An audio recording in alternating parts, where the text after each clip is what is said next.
앞으로의 강의가 7장에서 이루어지는데, 다양한 동적 시스템에 대한 상태 변수와 상태 공간 모델. 도대체 상태 변수란 뭐고, 상태 공간 모델은 상태 공간 설계법을 하려면 위에서 왜 상태 공간 설계를 한다고 그랬잖아요. 에, 예, 상태 공간법, 그러니까 상태 공간 설계법. 이렇게 얘기했단 말이에요. 그러니까 그러면 상태 공간은 도대체 뭐냐? 뭘 가지고 얘기하냐? 사실 그렇게 아주 어려운 거 아닙니다. 그냥 말에 붙여 있는데 하여튼 잘 들으시면 돼요. 그래서 그 상태 공간 얘기를 7.2절. 그다음에 아날로그 컴퓨터 시뮬레이션에 대해서 잠깐 얘기를 하게 되겠습니다. 요거는 요새는 아날로그 컴퓨터를 쓰는 적은 거의 없겠죠. 디지털 컴퓨터죠, 지금은. 자, 그런데 이걸 굳이 얘기하는 이유가 있어요. 이건 그때 가서 얘기하기로 하고. 그 다음에 어떤 우리가 시스템을 알아보는 방법은 우리가 마치 전기전자공학하는 학생들은 이렇게 어떤 전자 제품의 회로를 볼 때 선도가 이렇게 회로도가 이렇게 보여지잖아요. 회로도를 갖고 얘기를 하고 뭐 기획과도 마찬가지죠. 그러니까 뭐지? 그 유공합, 유압 회로라든가 아니면 다른 것들도 어떤 블록 선도 형태로 주어집니다. 그럼 거기로부터 어떻게 상태 변수 방정식. 그러니까 지금 상태란 말이 들어간 것들이 몇 개 나오죠. 요걸 한번 칠해 보면 그 상태 변수죠. 변수가 있고 상태 공간이 있고 그다음 또 하나 뭐예요? 상태 변수 방정식이 있네요. 이렇게 방정식을 세워야 우리가 뭘 할 수 있으니까. 자, 그래서 그렇게 이제 7.4절 4절에 그렇게 나와 있고 그 다음에 7의 5절에서 6절까지 얘기가 뭐냐면 그러면 이 상태 변수 방정식을 세우고 이렇게 하는 이유가 뭐냐? 아까도 우리가 초반에 얘기했지만 상태 변수 이거 뭐고 간에 그러니까 주어진 플랜트에 대해서 제어기 또는 보상기를 잘 설계하는 게 문제잖아요. 그래서 여기 그 한 방법으로 이 페루프 시스템의 극점의 위치를 선택하고 원하는 동적 응답을 얻을 수 있는 페루프 시스템의 제어 법칙을 도출하는 거. 제어 법칙이라는 게 나왔어요. 제어 법칙. 이건 뭐 제어 뭐라고 그럴까요? 제어 공식? 수식으로 나타나는 어떤 제어식 이런 느낌으로 가지시면 됩니다. 자, 이거는 뭐 앞에서 그 근궤적 방법을 썼다든가 주파수 응답을 썼을 때에도 뭐 극점의 위치를 어떻게 주고 뭐 이건 근궤적 문제고 그다음에 우리가 어떤 주파수 응답을 갖게 하고 싶다. 뭐 페이즈 마진, 게인 마진을 어떻게 하고 싶다. 안정화하고 싶다. 하는 어떤 그 요구 사항이 있잖아요. 그거에 대해서 설계를 하게 돼요. 제어기를 전체 시스템. 그러니까 아까 그 그림에서 이 플랜트가 주어지고 이 제어기를 앞에다 붙여서 이 전체 시스템이 어떠한 그러니까 사양을 갖게 되느냐를 우리가 그걸 위해서 제어기를 만드는 거니까. 그러니까 여기 상태 변수 방정식, 상태 공간법에서는 그 제어기를 만드는 하나의 그 용어를 제어 법칙을 도출한다 이렇게 생각하면 돼요. 제어 법칙이라는 말. 이것도 줄 한번 그어봅시다. 제어 법칙. 이건 좀 다르게 해볼까요? 예, 페로프 시스템 제어 법칙이다. 이렇게 제어 법칙을 만드는 거예요. 자, 그 다음에 그다음에 뭐 추정기라는 거를 우리가 또 배울 것이고요. 간단하게 상태라는 게 뭔지를 얘기는 하고 가야 되겠네요. 그러니까 우리가 그 주파수 응답 방법이나 근궤적 방법에서는 그 주어진 시스템이 바로 이렇게 생겼습니다. 입력이 있고 출력이 있었어요. 이렇게. 그죠? 여기, 요 플랜트가 GS일 때. 그죠? 예, 이런 거에 대해서 우리는 어떤 경우 되게 여기 앞에 K가 붙고 여기서 이렇게 네거티브 피드백을 걸어주는 경우 이런 경우예요. 그죠? 이런 경우에 대해서 배웠는데 그러니까 상태라는 건 뭐냐면 결국 상태라는 것은 그러니까 이 그 주파수 응답이나 근계적 방법에서는 사실 우리가 알 필요가 아는 것 관심이 있는 거는 입력과 출력만 가지고 이 플랜트를 기술하는 거예요. 그런데 상태 방정식에서는 뭐냐면 이 안에 있는 상태를 우리가 들여다보는 겁니다. 안에 있는 상태. 안에 있는 상태를 여기 안에 있는 상태라고 또 얘기하면 안 되죠. 안에 있는 어떤 물리량을 우리가 그 정의를 하는 겁니다. 그걸 만약에 X라고 하면 이렇게 해서 X에 대해서 기술을 해서 결국은 주파수 응답 같은 데서 U로부터 Y를 이렇게 기술한 거였다면 이 상태 변수에서는 U에서 X를 거쳐서 Y로 이렇게 이런 중간에 이건 내부에 있는 거예요.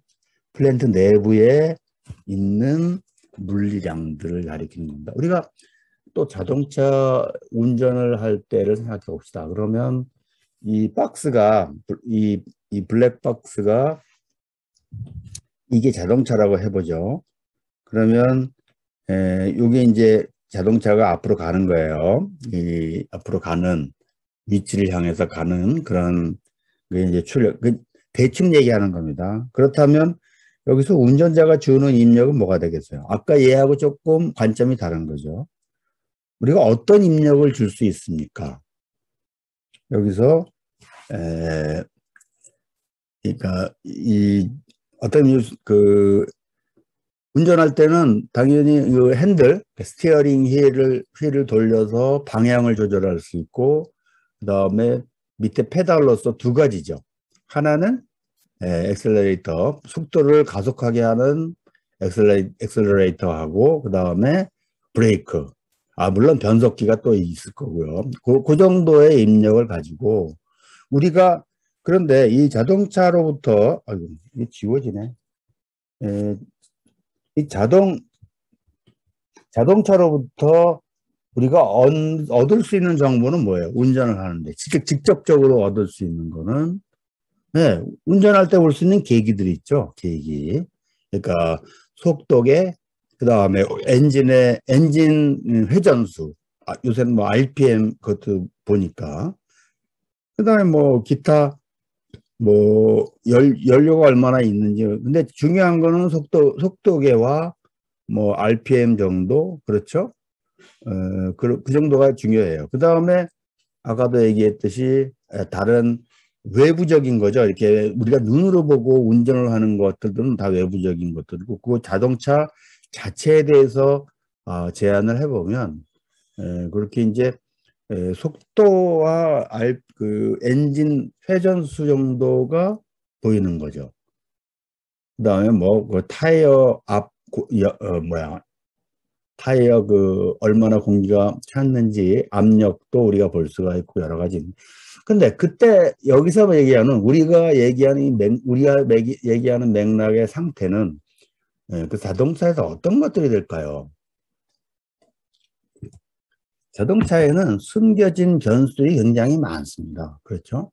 우리는 운전할 때 필요한 몇 가지를 보고 운전을 하지만 이 자동차가 이상이 있을 때 공장에 가지고 가면 그 공장에 이 고치는 사람들은 그 밑에 그 퓨즈 박스를 열고 거기다 테스터를 끼죠. 그래서 보면 여러 가지 뭐 엔진의 온도라든가 뭐 하여튼 뭐 산소의 농도라든가 여러 가지를 보겠죠.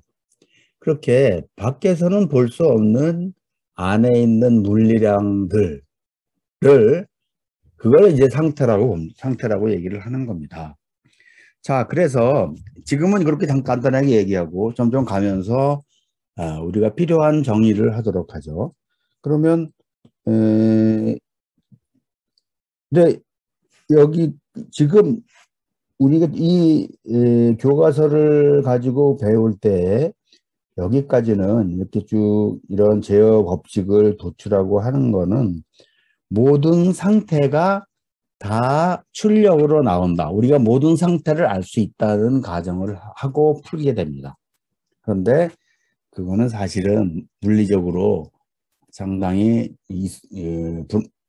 비현실적인 가정이 되기 때문에 그래서 그거를 커버해 주는 게 실제로는 이 모든 우리가 주어지는 플랜트에서 모든 상태 변수의 값을 알 수는 없다는 거예요. 우리 관심이 있는.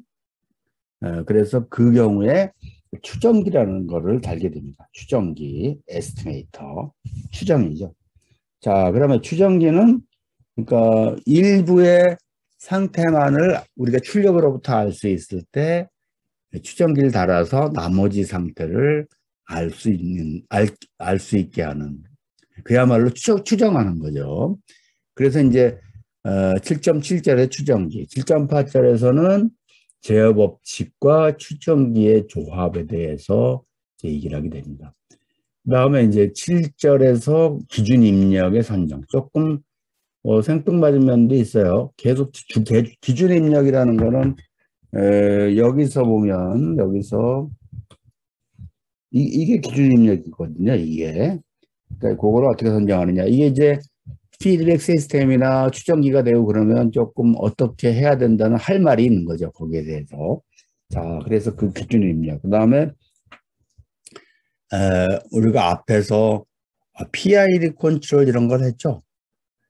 그런데 그 적분 제어가 상당히 중요한 부분을 차지하죠. 왜냐하면 왜 그래요?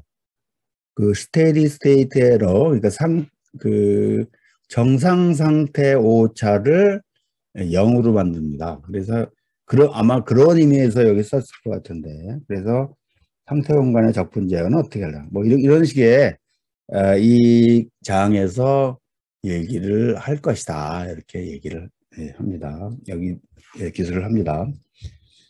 자, 그러면 이제 본격적으로 조금씩 한 걸음씩 더 들어가 보죠.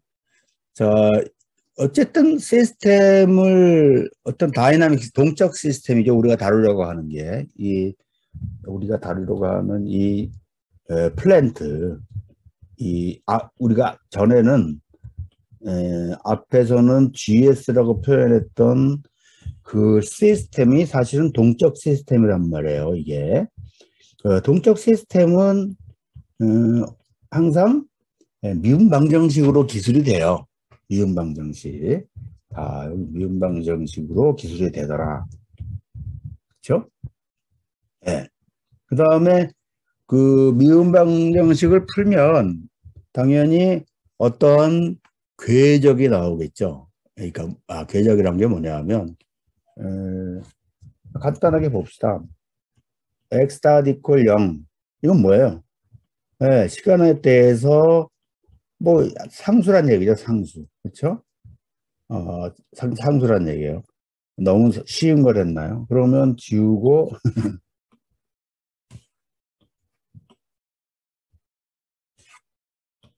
네. x = x. 이건 뭔가요?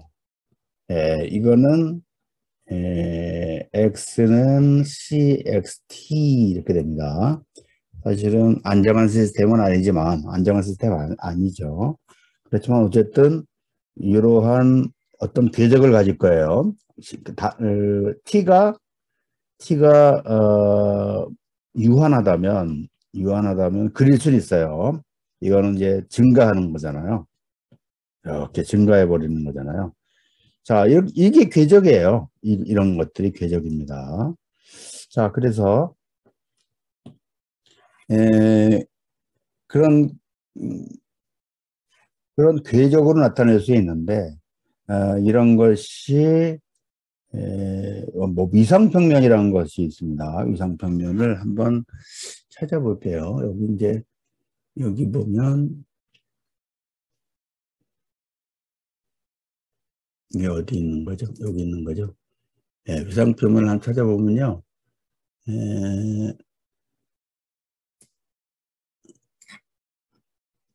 뭐 이렇게 미분방정식, 열린 미분방정식이죠.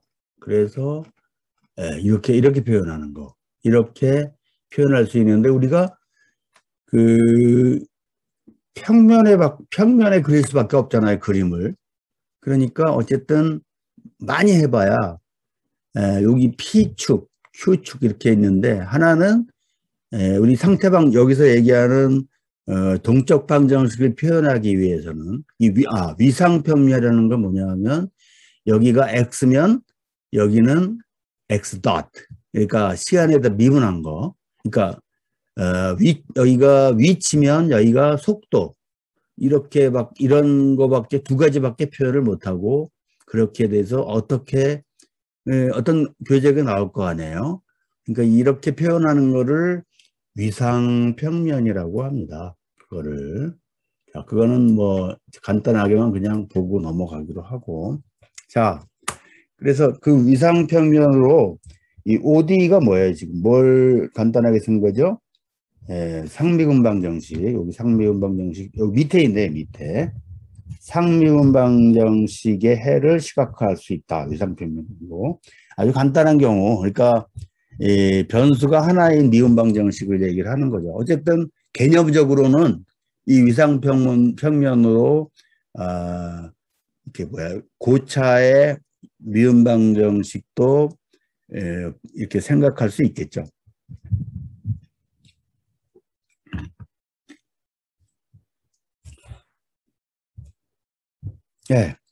그래서 이 미분방정 상태변수법이라는 거는 다른 거 없어요. 그러니까 이 안에 있는 이 시스템의 안에 있는 어떤 물리량을 상태 변수 x로 잡고 그거를 기준으로 해서 제어의 설계자가 시스템을 상태 변수로 기술을 하고 그 다음에 도생기를 설계하는 방법이다 하는 겁니다. 자, 이게 실제로 안 보여주고 자꾸 이런 얘기만 하니까 좀 재미는 없죠. 재미가 없어요. 여기 대충만 얘기를 하고 빨리 지나가고 이게 나중에 다시 읽어보면 무슨 말인지 알 수가 있을 겁니다. 그러니까 여긴 빨리 읽고 도대체 뭘 얘기를 하는 거냐는 예제를 통해서 여러분들한테 설명을 하도록 하겠습니다. 그러면 상태변수형 방정식 형태의 장점이 뭐냐? 뭐 몇 가지가 있는데 더 일반적인 모델을 연구하기 위해서 그렇고요. 그러니까 이렇게 전달함수로 표현하는 경우에는 아까도 말했지만 선형 10을변 시스템에서밖에 할 수가 없는데 여기 이거는 이제 시간 영역에서 미분방정식을 표현하는 방법을 도입하는 겁니다. 그러니까 이거는 이렇게 선형방정식을 쓰니까 방정식을 쓰니까 선형이거나 어떤 정적일 이유가 없다. 정적이라는 거는 타임 인베리언트한 이유가 없다는 겁니다.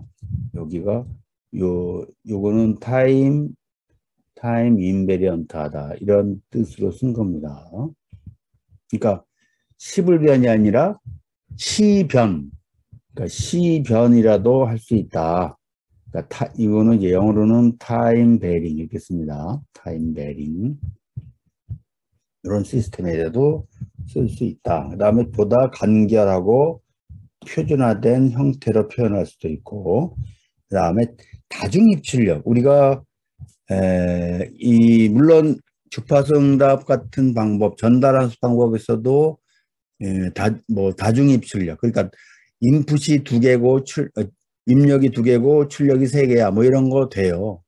뭐 다 있지만 이 책에서는 그렇게 안 했죠. 앞에 단일 입출력만 했고, 그런데 이 상태 방정식을 쓰면 이 다중 입출력 시스템으로도 그냥 쉽게 확장이 된다 하는 겁니다. 자, 그렇지만 어쨌든 우리 강의에서는 상태 변수 방법에서도 단위 입출력, 선형 시불변의 방법에서만 우리가 강의를 하겠다. 이 책에서 다루는 게.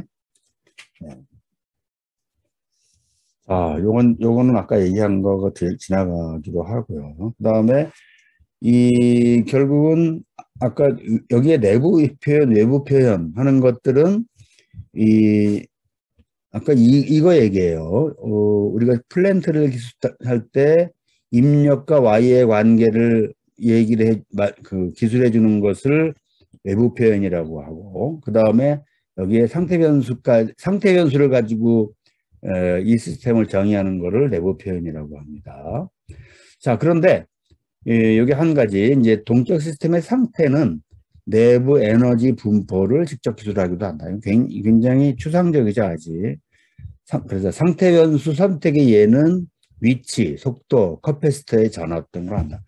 빨리 예제로 가야 되겠어요. 아무래도 안 되겠습니다. 자, 그래서 여기는 좀 건너뛰읍시다. 건너뛰고, 전달 함수는 입출력 관계만 표현한다. 시스템의 내부는 어떻게 되는지 보여주지 않는다. 그거는 이해가 가죠. 우리가 GS 이렇게 주면은 이거는 입출력 사이만 있는데 우리는 앞으로 이 내부의 상태 변수를 가지고 얘기하기 때문에 내부도 들여다보는 셈이 된다 하는 겁니다. 자, 현대 제어, 고전 제어 하는 얘기가 있습니다. 단어가 있어요. 고전 제어라는 거는 프랭클린 책, 우리가 보고 있는 이 프랭클린 책의 1장에서 6장까지의 얘기, 6장까지의 얘기를 고전 제어라고 보시면 되고요. 그 다음에 이 7장을 현대 제어라고 보시면 돼요. 그러니까 다시 말해서 근계적이나 주파수 응답 등으로 제어 설계를 하는 거를 고전 제어. 그 다음에 상태 공간 설계로 하는 게 현대 제어. 이렇게들 얘기는 해요. 그런데 참 이렇게 얘기하는 방법, 얘기하기도 하지만 이게 또 다소 적절하지 않은 경우도 있어요. 적절하지 않은 경우도 있고, 이게 이 고전 제어는 1930년 무렵에 1930년 무렵 그 전후에 많이 발전을 한 방법이 되고요. 이 현대 제어 방법은 1960년 전후로 시작을 합니다. 자, 30년 차이 정도 되는데, 그래서 이제 고전 제어, 이 별로 안 되죠. 차이가 고전 제어, 현대 제어 이렇게 얘기를 하지만 사실은 현대 제어를 하면서도 이 고전 제어의 방법을 갖다가 쓰기도 하고 그렇게 합니다. 여기는 이제 이 50년대 말 이렇게 얘기를 했죠. 노션에서 보면 이거 닫고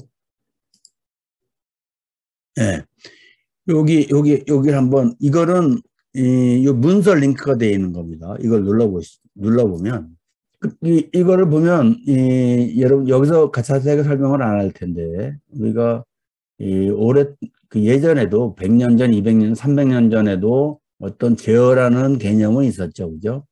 그러다가 이 1930년대에 보면은 나이퀴스트 여기 나오죠. 1932년 나이퀴스트, 1948년 보드, 그다음에 블랙이라는 사람이 이제 피드백 제어를 발견을 하게 돼요. 피드백 제어.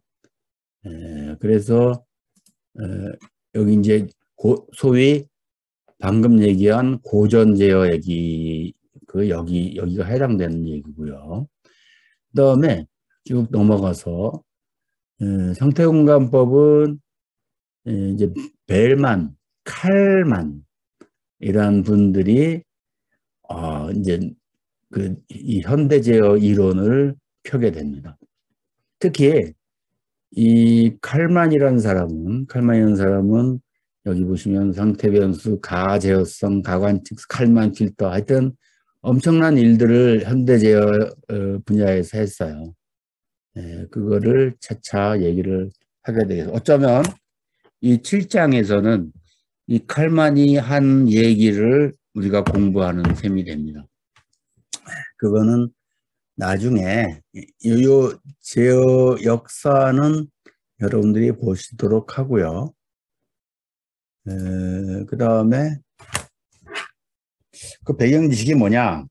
상태공간법은 선형대수 배경 지식이 필요해요. 그렇게 어려운 건 아니지만. 그 다음에 벡터의 미적분, 벡터를 미분하면 어떻게 되고 하는 거. 그 다음에 간단한 최적화, 미분이죠, 미분. 이것도 미분에 대한 관한 얘기고. 그다음에 뭐 고유친이 뭐 이런 얘기도 나오고요.